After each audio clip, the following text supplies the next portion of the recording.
নমস্কার বন্ধুরা, আজ শেয়ার করছি আমি চিকেনের রেসিপি। তো আমি চিকেনটা কেটে দিয়ে পরিষ্কার করে নিয়েছিলাম, লবণ, হলুদ, গোলমরিচ, আর দিচ্ছি পেঁয়াজ কুচি, লঙ্কা পেস্ট। এখানে দিচ্ছি আমি দই, টক দই, রসুন বাটা,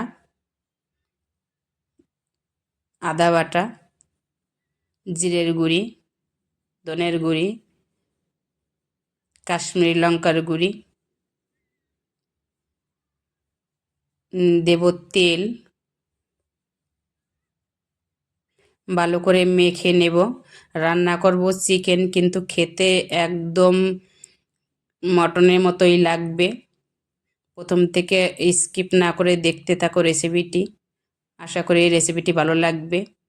একঘেয়ে চিকেন যখন আমাদের খেতে খেতে ভালো লাগে না, তখন এদিক ওদিক করে রান্না করলেই অনেক সময় ভালো লাগে। আমি যেটা করে থাকি, এক এক দিন এক এক রকমেরই করি, সেটাই শেয়ার করলাম।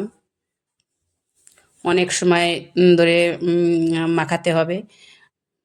মাখিয়ে 1 ঘন্টার মতো তোমরা সময় থাকলেই রেখে দিও। বেশি সময় আমি রাখবো না, 10-15 মিনিট রাখবো। রবিবার মানেই একটু রান্না বান্নার চাপ পড়ে। কড়াইয়ে দিয়ে দিলাম তেল, আলুটা ভেজে নেব। লাল লাল করে ভেজে নিয়ে তুলে নিচ্ছি। এলাচ, দারচিনি, তেজপাতা, জিরে ফোড়ন দেব। পেঁয়াজ, লবণ, তাড়াতাড়ি নরম হবে লবণটা দেওয়ার সাথে সাথে। বাদামি কালার চলে এসছে, দেখো আমার পেঁয়াজটা। চিকেনটা দিয়ে দেব।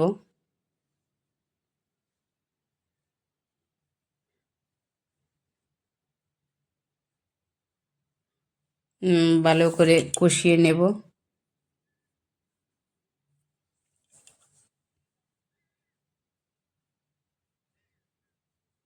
চিকেনের রেসিপি আমার দেওয়া আছে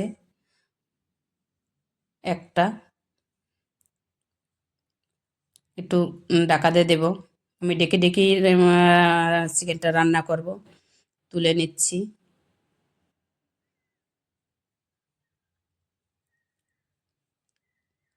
এই কষানোর সময় গ্যাসের আঁচটা একটু কমিয়ে রাখতে হবে। ব্যালেন্স রাখার জন্য আমি চিনি দিলাম অল্প, বেশি দেইনি, অল্প দিয়েছি।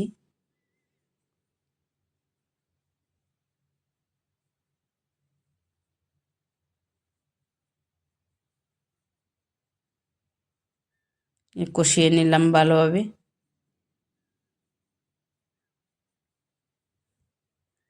আমি দিয়ে দেবো আলু।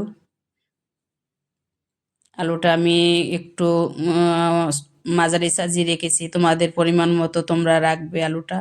আবার একটু ঢাকা দিয়ে দেবো।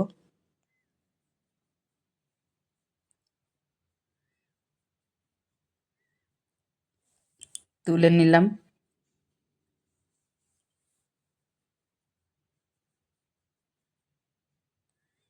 দেখো মাংসটা কিন্তু আমার কষানো হয়ে গেছে, তেলটা ছেড়ে দিছে।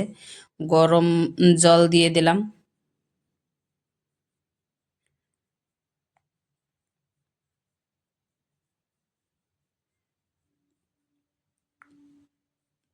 ভালো করে ফুটে উঠেছে। এখন একটু কাঁচা লঙ্কা চিরা দিয়ে দিলাম। একটু চাপাতে দেবো। রেসিপিটি তোমাদের নিশ্চয়ই ভালো লেগেছে। আর যদি ভালো লেগে থাকে, তোমরা কে কোথা থেকে দেখছো লাইক কমেন্ট শেয়ার করো। আর যারা সাবস্ক্রাইব করোনি আমার চ্যানেলটিকে, নতুন নতুন ভিডিও পেতে একটু সাবস্ক্রাইব করে দিও প্লিজ। তাতে আমার রান্নার উৎসাহটা আর একটু অনেকটাই বেড়ে যায়। আর তোমাদের সাথে কথা বলতে খুব ভালো লাগে, তোমরা যখন কমেন্ট করো কোথা থেকে বলছো, কি করছো। দিয়ে দিলাম এখানে একটু আমি গরম মশলার গুঁড়ি। আমার চিকেনটা এখানে প্রায় হয়ে এসছে, হয়ে গেল, নামিয়ে নিলাম।